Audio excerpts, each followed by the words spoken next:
আমার খবর। দেখুন, রাজনীতিতে হার জিত আছে, কেউ জিতবে কেউ হারবে। তো সুতরাং এটা নিয়ে এইটুকুই বলতে পারি, লাভপুরের ক্ষেত্রে যে যে কাজ করেছি, যে উন্নয়ন হয়েছে, তার সঠিক বিচার পেলাম না। রাজ্যের ক্ষেত্রেও তাই, যে উন্নয়ন যে কাজ হয়েছে তার সঠিক বিচার তবে মানুষের রায়ের বিরুদ্ধে তো বলতে পারি না।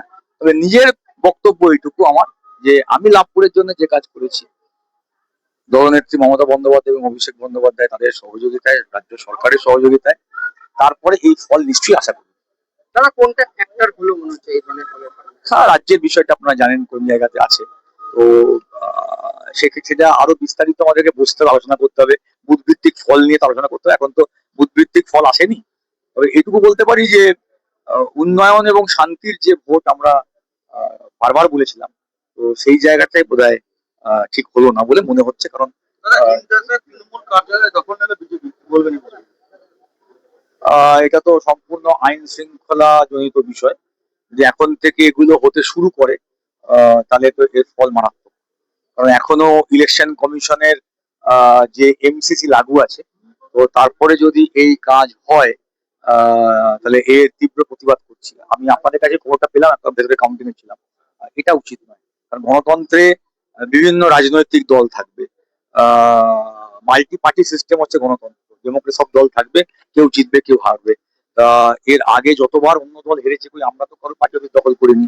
লাভপুর বিধানসভাতে 21 সালে হেরেছে, 24 সালে হেরেছে, কই আমরা তো কোথাও পার্টি অফিস দখল করিনি কারো, বা কোথাও কোনো সংঘর্ষ ঘটনা নেই। এই যদি এখন থেকে শুরু হয়ে যায়, এর তীব্র প্রতিবাদ করছি এবং এটা সম্পূর্ণ অন্যায়। তাহলে এই কোনো অন্তর্দ্বন্দ্বের কারণেই হলে তাহলে ফল? না, আমরা এখন বিশ্লেষণ করিনি। আর আপনারা যেটা ভাবছেন ভাবতে পারেন, আমাদের বক্তব্যটা অন্য জায়গাতে। এত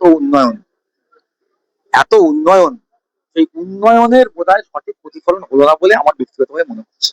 আমি এটা বলি। না না, উনি তো বিজেপিতে আছেন। উনি তো বিজেপির আছেন, হয়তো তো সেই 2019 সালেই বোধহয় জয়েন করেছেন। না না, ওগুলো তো আলোচনা করে দেখতে হবে। ওগুলো নিয়ে এখনই তো কোনো আলোচনা, মানে সিদ্ধান্তে আসা যাবে না। কারণ বুথ ভিত্তিক ফল না দেখলে বুঝতে পারবো না। না, দেখুন, রাজনীতির বিষয়টা তো আপনারা নিজেরা দেখতে পাচ্ছেন। আমার কাছে এখনো পুরো খবর নেই, আমি তো ভেতরে কাউন্সিলে ছিলাম।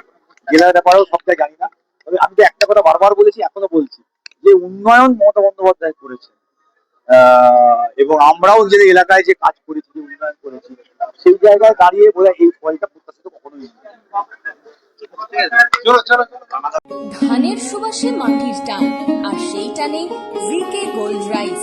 ভিকে গোল্ড রাইস, বাংলার চাল, বাংলার গান।